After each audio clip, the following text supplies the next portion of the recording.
Dice la palabra del Señor en Miqueas capítulo 6, versículo 6, en el nombre del Padre, Hijo y Espíritu Santo.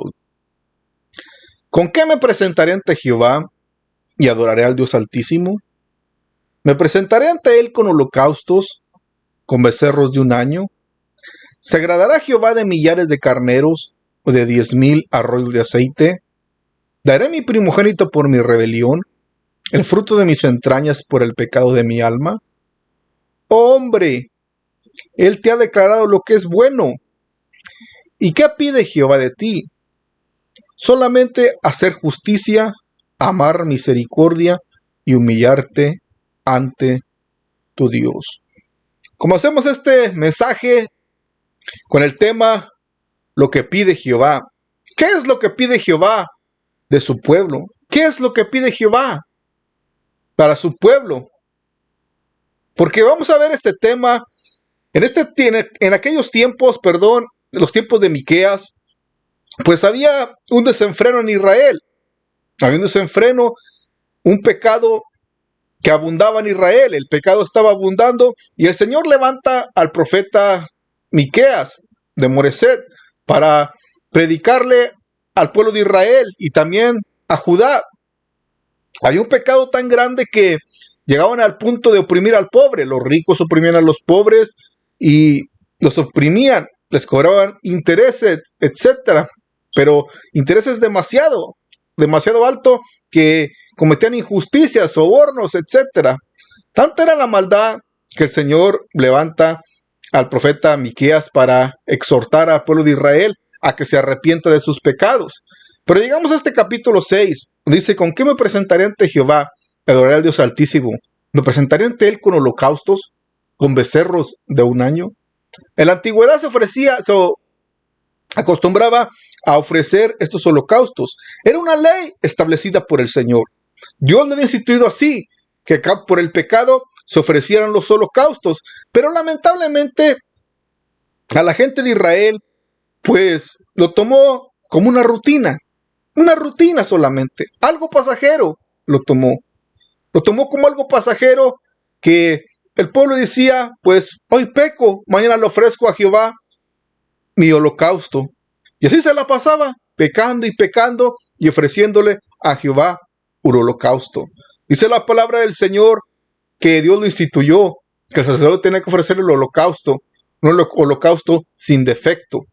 Un cordero sin defecto se tenía que ofrecer en la antigüedad. Así se tenía que ofrecer la sangre rociada por el pecado del hombre. Pero como dije anteriormente, el hombre constantemente pecaba, Israel constantemente pecaba y vivía ofendiendo a Dios, ofendía al Señor y después ofrecía su holocausto. A causa de esto, el Señor ya está hastiado de holocaustos. Por eso dice: me presentaré ante él con holocaustos, dice, con becerros de un año. ¿Acaso me voy a presentar ante él? En Isaías capítulo 2 vemos que el Señor ya está hastiado. El Señor le dice al pueblo de Israel a través del profeta Isaías: hastiado estoy de vuestros holocaustos, de vuestros carneros. Dice: ¿quién demanda esto de vuestras manos cuando vengan a pisotear mis atrios? ¿Por qué? Porque el pueblo no iba ante Jehová con una devoción, un arrepentimiento genuino. El pueblo lo había hecho rutinario.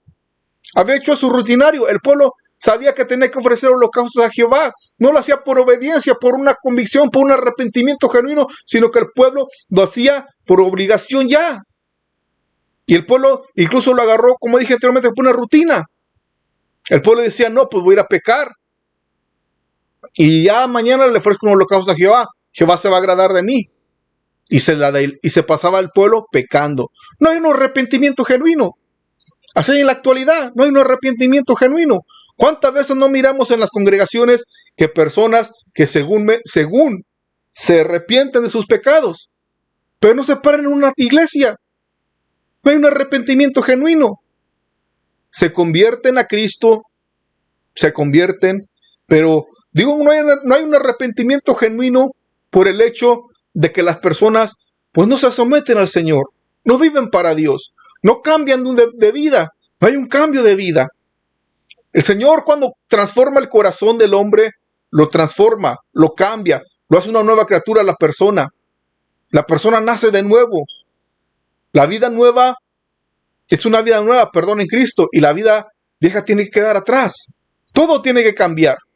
Tiene que cambiar la manera de vestir. Si la persona vestía conforme a las modas del mundo, eso tiene que quedar atrás. Cuando la persona viene a Cristo, es una nueva criatura. Jesús le dijo a Nicodemo, tienes que nacer de nuevo. Y este mensaje es para la actualidad también, que la persona cuando venga a Cristo tiene que nacer de nuevo, tiene que nacer de nuevo. ¿Por qué? Porque el Señor así lo va a aceptar como su hijo. Y porque el Señor, cuando hace un trabajo, lo hace bien hecho. Pero la persona puede fingir el aceptar a Cristo. El hombre lo puede hacer, puede fingir, como lo hacía el pueblo de Israel, que fingía la conversión, que fingía el arrepentimiento, que hizo rutinario los holocaustos del Señor, que lo hizo rutinario, que solamente se deleitaba en pecar y después al día siguiente ofreciendo holocaustos al Señor. ¿Acaso el Señor se iba a agradar de eso? En ninguna manera. Dios no se iba a agradar de eso. Dios no se iba a agradar. Dios estaba mirando todo. Dios miraba el acontecimiento. Dios miraba el corazón de Israel y decían, Israel va a pecar y después me va a traer holocausto. Quizás pensaba Israel que engañaba a Dios, pero a Dios no se le puede engañar. Se estaban engañando a ellos mismos. Es por eso que Dios levanta a este profeta, al profeta Miqueas, diciendo, ¿con qué me presentaré y con qué voy a adorar al Dios Altísimo? Me presentaré ante él con holocaustos, con becerros de 1 año. ¿Se agradará Jehová de millares de carneros? ¿Se va a agradar Jehová de que le ofrezcas millares de carneros, pero que la persona esté pecando constantemente? ¿O de 10,000 arroyos de aceite? Y en la actualidad, ¿se agradará Jehová de que la persona acuda a un templo, de que la persona haya hecho su confesión, pero que la persona no cambie de vida? ¿Se agradará Jehová de eso? No, Dios no se agrada de eso. Dios quiere un cambio verdadero, un arrepentimiento genuino.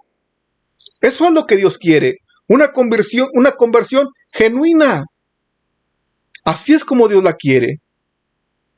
Pero vuelvo y repito, hay gente que lamentablemente se reconcilia con el Señor, podemos decirlo también. Se reconcilia. Gente que ha estado dentro de las congregaciones, que se va al mundo, pero después regresa, según arrepentidos, y llega y se reconcilia con el Señor supuestamente, pero no hay un cambio de vida. No hay un cambio de vida. Entonces, a esas personas pues realmente no han nacido de nuevo. Realmente no han nacido de nuevo. Y por eso, aunque se puedan arrepentir, aunque la persona puede acudir al templo todos los días, a la iglesia, pero si no hay un arrepentimiento genuino, la persona no ha nacido de nuevo. Por eso dice la palabra, se agradará a Jehová de millares de carneros. Se agradará que se le ofrezca holocaustos continuamente. Se le agradará a Jehová de que se le cante en el púlpito constantemente y la persona viviendo en pecado. No, Dios no se agrada de esa manera. Como dije anteriormente, el pueblo también en los tiempos de Isaías, del profeta Isaías, el pueblo así le ofrecía y él estaba corrompido totalmente. El Señor demanda obediencia. El pueblo en estos tiempos de Miqueas le ofreció sus holocaustos, pero como dije anteriormente, oprimía al pobre, lo oprimía. Los ricos oprimían al pobre, los oprimían sobremanera.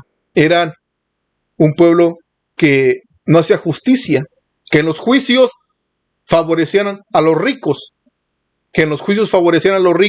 y también los jueces aceptaban soborno. Los jueces aceptaban el soborno de los ricos. Y después iban a ofrecer el holocausto al Señor. ¿Acaso Dios no estaba mirando todas esas acciones? Dios miraba cómo los ricos oprimían a los pobres, cómo los ricos ofrecían el soborno al juez para que el juez hiciese perder al pobre en el juicio. De esta manera, los ricos salían siempre vencedores en los juicios y el pobre salía perdiendo. Pero Dios estaba mirando todo ese asunto. Creo que a Dios no se le escapa nada. El hombre podrá pensar que Dios puede engañar a Dios, pero el hombre se engaña a sí mismo. ¿Quién se puede esconder de Dios? Nadie. Nadie se puede esconder de Dios. Nadie se puede esconder de Dios.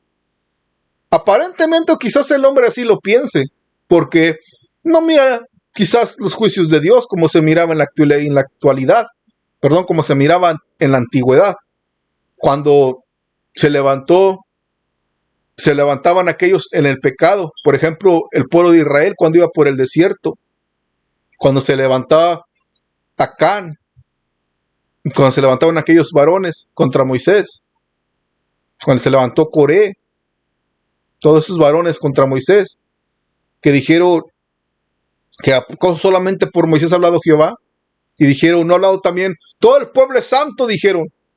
Y dijo Moisés, mañana sabrán a quién ha elegido Jehová. Llegó al siguiente día y dijo Moisés, en esto sabrán quién me ha elegido Jehová. Si Jehová hiciese algo que jamás han visto, entonces Jehová me ha elegido. ¿Y qué hizo Dios? Dios abrió la tierra y se los tragó vivos. Se los tragó aquellos que se estaban rebelando. Quizás no se mire de esa manera en la actualidad, pero notemos y entendamos que todo está siendo apuntado. Todos nuestros hechos, nuestras acciones, lo que hacemos en esta vida está siendo apuntado. Nada hay que se esconda de la presencia del Señor. El Señor Jesús lo dijo, que todo iba a salir al descubierto. Aún los pensamientos del corazón, lo más íntimo que la persona piensa dentro del corazón, saldrá descubierto algún día cuando la persona se presenta ante el Dios juez y justo. La persona se presentará, pero la persona va a tener que comparecer y va a tener la persona que rendirle cuentas al Creador de lo que hizo en esta tierra. Todos tenemos que comparecer. Pero bien, entonces, ¿qué vamos a responder? Porque, repito, no podemos engañar a Dios. Quizás Israel pensaba que engañaba a Dios, aceptando el soborno, quizás los jueces. Pero, pues por eso que Dios siempre envía la palabra a tiempo, enviando al profeta Miqueas a decirles, ¿se agradará Jehová de millares de carneros? ¿De 10,000 arroyos de aceite? ¿Daré mi primogénito por mi rebelión? ¿El fruto de mis entrañas por el pecado de mi alma? Esto dándole a entender porque en la antigüedad las naciones paganas ofrecían a sus hijos a los dioses. Los ofrecían a sus hijos a los dioses en sacrificio, en holocausto. Así lo hacían las naciones paganas, según por el pecado de su alma, ofreciéndole sus hijos. Los aventaban al fuego. Pero el Señor no mandó eso.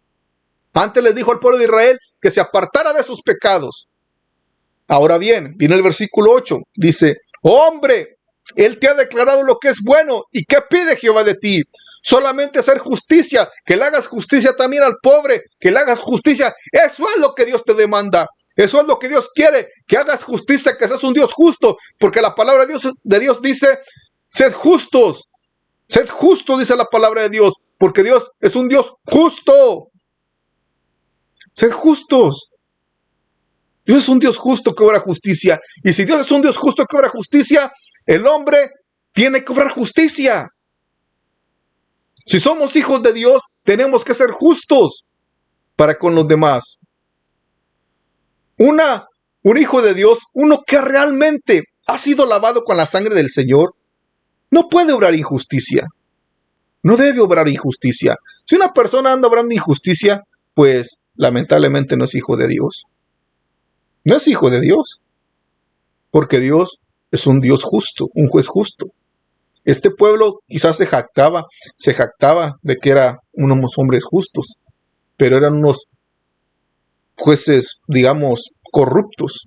Se dejaban comprar, pero con Dios no hay corrupción. En este mundo vivimos en un mundo lleno de corrupción. En cada país hay corrupción. Hay corrupción en cada país, en los gobiernos, en la actualidad, en los países. Pero Dios no es un Dios corrupto, es un Dios justo, que obra justicia, que mira, que vela por el pobre, que ve al desamparado. Dios los protege y Dios los cuida. Dios es un Dios que obra justicia y Él demanda la justicia. En la actualidad se la estaba demandando al pueblo de Israel a través de Miqueas, que obrara justicia en el juicio contra los pobres, que les sobrara justicia, que no favorecieran a los ricos en los juicios, porque los ricos tenían dinero para comprar a los jueces. Pero Dios le está diciendo al pueblo de Israel, obra justicia, porque si no, va a venir el juicio sobre ti. Es lo que está diciendo. También ama misericordia. Tienes que amar la misericordia. Ten misericordia del pobre. Mira, al pobre siempre lo haces perder. En los juicios, obra misericordia. Obra misericordia. Pues por eso que siempre te han reprimido. El Señor siempre los castigaba. A causa del pecado, Israel siempre caía en manos de los enemigos. Y el Señor les dice, tienes que amar la misericordia. Tienes que amar a tu prójimo como a ti mismo. Tienes que amarlo. Tienes que amar la misericordia. El Señor Jesús nos amó tanto que dio su vida en la cruz del Calvario en expiación por nuestros pecados. Y los 10 mandamientos fueron reducidos a 2. A uno, amarás a Jehová con todo tu corazón y a tu prójimo como a ti. Y el segundo es a tu prójimo como a ti mismo. Debemos amar al prójimo. Si no hay amor hacia el prójimo, no se puede amar a Dios. Dice la palabra del Señor, ¿cómo puedes amar a Dios a quien no has visto? Si no amas a tu prójimo, a quien has visto. Toda persona que no ama a su prójimo, no ama a Dios. A Dios no lo hemos visto físicamente, no lo hemos visto con nuestros ojos. Pero vemos al hermano, vemos a la persona y no se le ama. No se le ama, no se le ayuda al necesitado. Pues teniendo la facultad para ayudarlo, ¿no le ayudamos? ¿No amamos al prójimo? ¿No hacemos misericordia del necesitado cuando podemos hacerlo? Eso es amar al prójimo, amar misericordia. Cuando hay una necesidad, nuestro prójimo, nuestro hermano o nuestro prójimo, persona que no conocemos, tiene una necesidad, ayudarlo. Eso es amar misericordia. Y el Señor Jesús lo dijo, que todo aquel que le dé un vaso de beber a estos pequeñitos será recompensado del reino de los cielos. El Señor lo está mirando todo, como dije anteriormente, y Él sabe lo que hacemos en esta tierra. Y Él sabe lo que hacemos, pero el Señor nos demanda amar misericordia. Que ames la misericordia. Pero a causa de la maldad, a causa del pecado, el hombre no ama la misericordia. ¿Cuánta maldad no vemos que en lugar de que el hombre ame a su prójimo, el hombre le quita la vida al prójimo? Le quita la vida, lo golpea, lo asedia al prójimo. Lo golpea. Hay tanta maldad. Vemos por los videos o por la televisión noticias de maldad. Que se levantan grupos de maldad, grupos que hacen maldad, grupos anarquistas haciendo maldad. Es lo que miramos en los videos. Es lo que miramos también en las noticias. Maldad y maldad por todos lados. ¿Dónde está el amor? ¿Dónde está el amor al prójimo? ¿Dónde está la misericordia que Dios nos mandó? Vivimos en un mundo que está lleno de caos por doquier. Pero lo más triste y lamentable es que ese amor y esa misericordia también se pierde dentro de las congregaciones cuando Dios nos dijo, ama la misericordia. No hay iglesias peleándose, los hermanos dentro de las congregaciones, pastores con pastores, incluso peleándose por las ovejas. ¿Dónde está la misericordia del Señor? ¿Dónde está el amor al prójimo? No está. Y si no hay amor al prójimo, si no hay amor dentro de las congregaciones, pues no hay amor a Dios. No hay amor a Dios. Ahí no está Dios dentro de esa congregación. Pastores peleándose por las ovejas, peleándose por saber quién tiene la iglesia más numérica, hermanos dentro de las congregaciones, peleando, chismeando dentro de las iglesias, criticándose. ¿Qué clase de congregación es esa? ¿Estar ahí Dios? No, ahí no está Dios.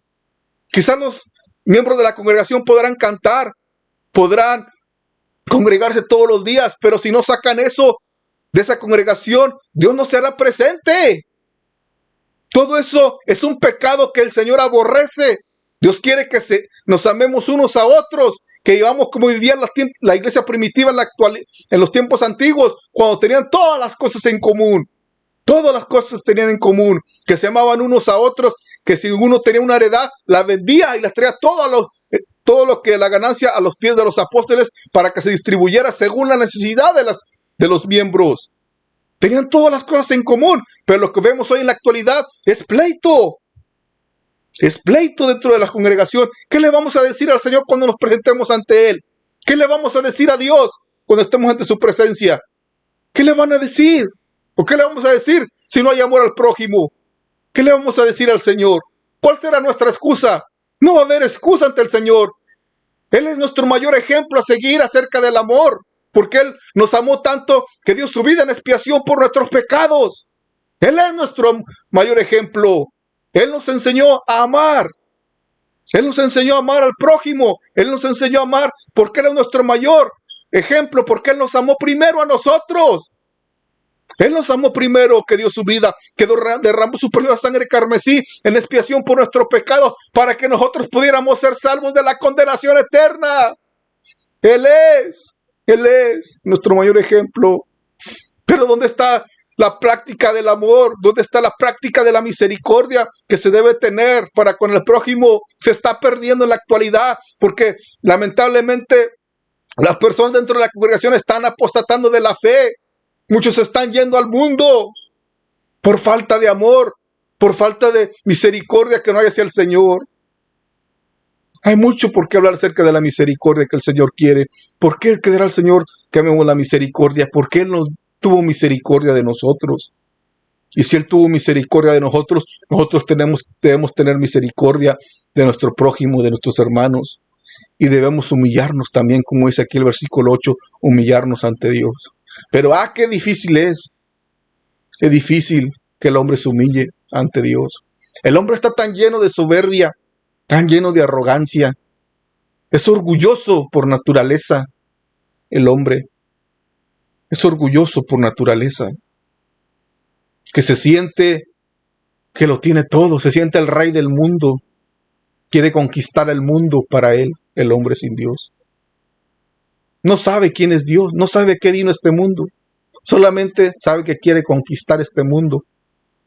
Quiere que todos le sirvan a él y él no quiere servir. Así es el hombre de orgulloso. Así es el hombre de orgulloso. Y cuando hablamos del hombre incluimos también a la mujer. Porque este orgullo llena el corazón, lo mina para que la persona olvide al Señor. Por eso el Señor dice que nos debemos humillarnos. En los tiempos antiguos así estaban. Los ricos se enaltecían, se llenaban de orgullo porque tenían mucho dinero. Se llenaban de orgullo. No hay en la actualidad personas que llenas de orgullo, confiando en sus riquezas, confiando en su dinero. Incluso congregaciones que se jactan porque tienen mega iglesias o que se jactan porque tienen dinero. Hemos tocado temas acerca de esto. Y Dios no está en contra del dinero, sino del amor al dinero. Dios no está en contra de todo eso. Lo que sí el Señor quiere es que la persona se humille, que deje la soberbia, que deje la arrogancia. Si Dios te bendice, gloria a Dios. Pero no uses todo eso para oprimir al prójimo. No lo uses para oprimir al prójimo. Sino humíllate ante Dios y reconoce que que es Dios quien te ha bendecido, que no es tu propia fuerza. Reconoce que si te levantas por la mañana a trabajar es porque Dios te da la facultad para levantarte. Que si tienes dinero es porque Dios te lo ha provisto. Que si tienes una casa donde moras es porque Dios te la ha dado. No es por tu propia fuerza. Es porque Dios nos las da. Dios nos da esa casa. Dios nos da ese alimento diario. Dios nos da el aire para respirar. Y no le pagamos nada a Dios. No se lo hemos pagado. Dios no nos cobra el aire. Pero lamentablemente el hombre no lo reconoce de esa manera. El hombre no lo entiende. No entiende lo que Dios nos ha dado. No entiende que es Dios nuestro creador y nuestro proveedor. Dios hace salir el sol sobre buenos y malos. Y lo que Dios quiere es que nos humillemos ante Él. Ya basta de tanta hipocresía, de servirle a Dios solamente de labios. Ya basta. El Señor no lo va a aceptar. No lo va a aceptar. El Señor quiere un corazón limpio, un corazón puro, transparente. Recordemos lo que le sucedió a los escribas y fariseos cuando hipócritamente alababan al Señor, o hacían largas oraciones para ser vistos. Estaban llenos de orgullo, llenos de soberbia, que para ser vistos y ser halagados por la gente hacían largas oraciones. ¿Habrá gente en la actualidad así? Se los hay. Gente que quiere ser halagado, gente que quiere llevarse la honra. Hay títulos. El gran evangelista internacional le ponen. ¿Y el nombre de Dios qué? ¿Dónde está el nombre de Jesús? Jesús es primero. Tiene que ser el nombre de Jesús primero. Jesús es primero sobre todo porque es el Señor que se tiene que predicar su mensaje. Y si hay sanidades y milagros dentro de una congregación, es Dios quien lo realiza. Entendamos eso. No es el hombre, para que el hombre se llene de soberbia y de orgullo. ¿Qué es el hombre? El hombre no es nada sin Dios. A este mundo venimos sin nada. Si no trajimos nada a este mundo, y dice la palabra del Señor que nada nos vamos a llevar.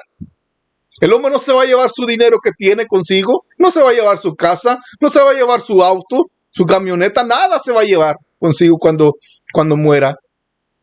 ¿Qué se va a llevar consigo el hombre? Nada.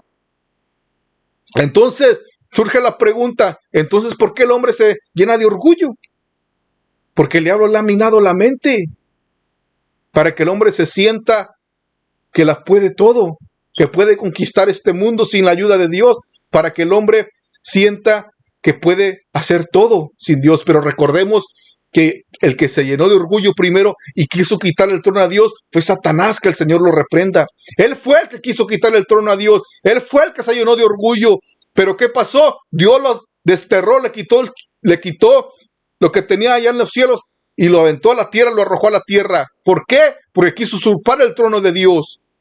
Y así está el hombre, lleno de orgullo, lleno de soberbia. No se quiere humillar ante Dios. Es difícil para que un hombre se humille ante Dios. Pero lo bueno es que no es imposible.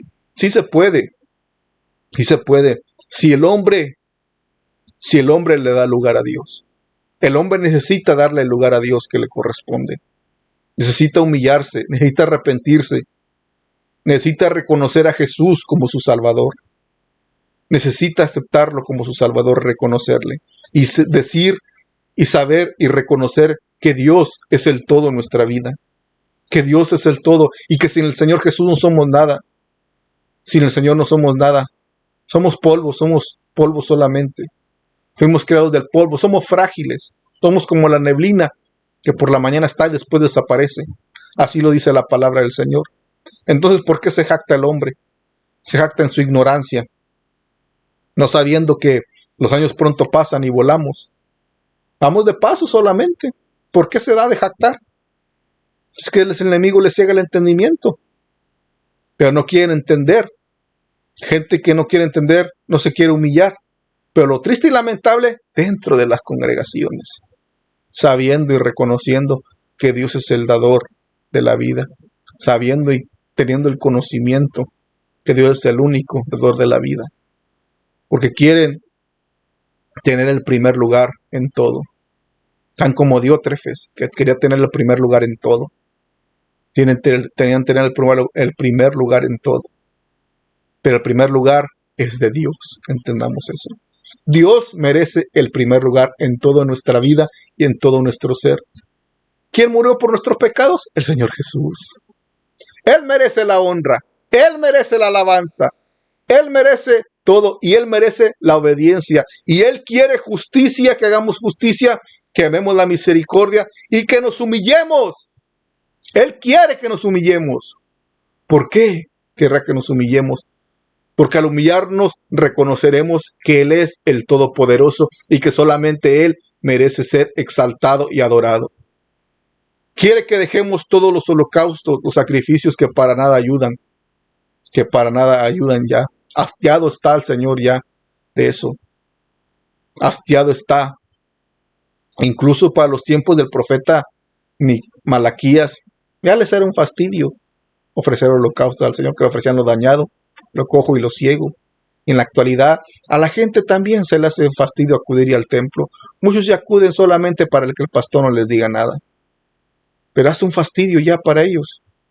Es un fastidio ir a la iglesia, es un fastidio servir a Cristo. Renegan porque Cristo los sacó del mundo. Piensan que estaban mejor allá. Pero en Cristo tenemos la vida eterna asegurada. Es el regalo más hermoso que nos ha dado Dios, la salvación. Algo por lo que no pagamos, éramos inmerecedores. No merecíamos la salvación, pero el Señor en su grande amor y misericordia nos la quiso dar. Nos la quiso ofrecer. Y hemos sido galardonados con ella. Ahora bien, si el Señor nos las otorgó, seamos obedientes. Seamos obedientes. Seamos obedientes. Reconozcamos que Él es el único y suficiente Salvador. Obedezcámosle, como dice aquí el versículo 8. Hombre, Él te ha declarado lo que es bueno y lo que pide Jehová de ti solamente. Porque Él nos ha declarado lo que es bueno y sabe que esto es bueno. Porque si hacemos esto, si hacemos justicia, si hacemos misericordia, amamos la misericordia y si nos humillamos ante Dios, esto nos encaminará hacia la vida eterna. Pero si hacemos lo contrario, nos encaminará hacia la condenación eterna. Pero toda persona es libre para escoger. Él es libre para escoger si quiere, hacia dónde quiere encaminar sus pasos, hacia dónde quiere seguir. Porque la palabra, el Señor ya ha dado lo que pide Jehová. Ya lo ha dado. El Señor ya lo ha dado. Y Él ha declarado que es bueno para nuestras vidas. La palabra de Dios es clara. Hombre, te ha declarado lo que es bueno y lo que pide Jehová: hacer justicia, amar misericordia y humillarte ante tu Dios.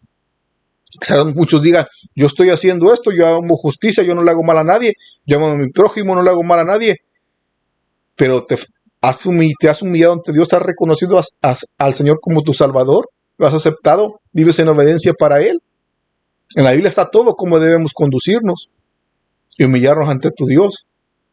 Dice la palabra del Señor también que el que infringe en un punto de la ley es secador de toda la ley. Vamos a entender que el que no es obediente en un punto de la palabra es el secador de toda. O sea, está en pecado ante los ojos de Dios y debemos entender que el Señor quiere que le busquemos, que nos sometamos a Él, que nos humillemos y Él nos ayudará en el proceso para seguir caminando hacia la meta. Él nos va a ayudar, pero debemos reconocer y debemos humillarnos ante Él. Que la persona se humille, así descenderá la presencia del Altísimo sobre nuestras vidas y nos ayudará a caminar. Pero humillémonos de corazón, no de labios solamente, porque a Dios no lo podremos engañar.